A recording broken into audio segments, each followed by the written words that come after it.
Unacheka nini? Si jirani yako anavyohangaika. Wewe ndo unambebea matatizo yake. Matatizo gani? Naona hii ni mara ya pili anajua kuomba msaada. Kisafiri itakuwaje? Ndo bahati usija kusafiri.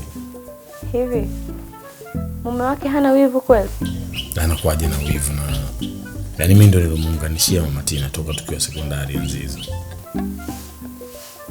Okay.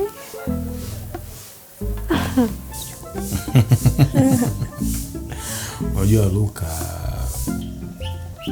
alikuwa hawezi kuongea na wanawake. Kiasi kwamba ikitokea siku kaongea na mwanamke, basi na mwanamke akamshika mkono, siku hiyo hapalaliki. Hawezi lala. Sio poa, kwa sababu Luka of course alikuwa na akili sana. Alikuwa anajitahidi sana darasani. Lakini bahati nzuri toka amempata Mama Tina hawajawahi achana mpaka leo.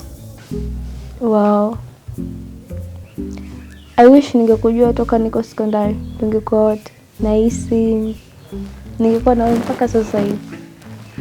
Sasa mimi nipo sekondari, upo darasa la pili A, la pili B, primary. Unabishi? Yeah, natamani ningekuwa na wewe toka sekondari.